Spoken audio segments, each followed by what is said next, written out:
L'actualité, c'est aussi l'évaluation à la fonction publique de l'accord signé le 2 novembre 2021. La mise en œuvre des résolutions de l'accord des Bibois entre le gouvernement et les banques syndicales de l'intersyndicale nationale de l'administration publique se fera durant 3 jours. Le lancement des travaux est intervenu ce mardi sous la houlette du vice-premier ministre, ministre de la fonction publique, l'objectif étant d'améliorer in fine les conditions de vie des fonctionnaires et agents de l'État.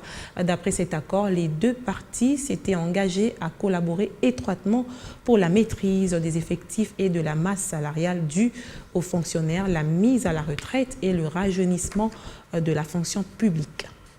2 novembre 2021 marque la signature du protocole d'accord entre le gouvernement et les banques syndicales de l'INAP. Les résolutions, fruits de cet accord, ont été exécutées par le gouvernement congolais pour l'amélioration du social des fonctionnaires de l'État. Et en marge de l'ouverture des travaux de la commission paritaire sur l'évaluation du protocole d'accord de Bibois, le président de l'INAP, Fidèle Kiyongi, a témoigné sa reconnaissance au chef de l'État, Félix-Antoine Tshisekedi Tshilombo, et au gouvernement congolais pour la volonté politique affichée dans la mise en œuvre des résolutions. Dans la série, il y a lieu de relever ce qui suit. La concrétisation du seuil convenu entre parties à Bibois 2 du montant de l'ordre de 240 000 francs congolais pour l'huissier au deuxième trimestre 2022. Le rabattement de l'IPER de 15 à 3% a été effectif. La signature de l'ordonnance portant création de la CENSAP. Pragmatique, soucieux d'exécuter la vision du chef de l'État qui prône le bien-être des fonctionnaires, le vice-premier ministre, ministre de la fonction publique, Jean-Pierre Liaou, a martelé sur la détermination du gouvernement congolais de continuer l'œuvre déjà débutée dans la prise en charge des désidérata présentée par l'intersyndicale de l'administration publique.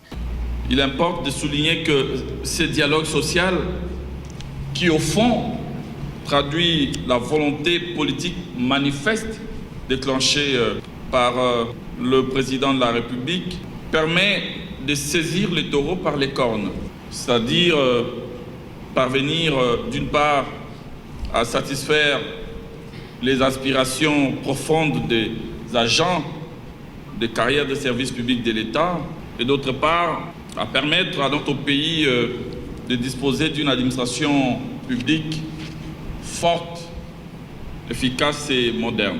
Débuté le mardi 30 août 2022 à l'hôtel Béatrice, les travaux de la commission paritaire gouvernement banque syndicale de l'INAP sur l'évaluation du protocole d'accord signé le 2 novembre 2021 à Bibois se poursuivent à l'hôtel Sultani et prendront fin le 1er septembre 2022. À l'hôtel Sultani,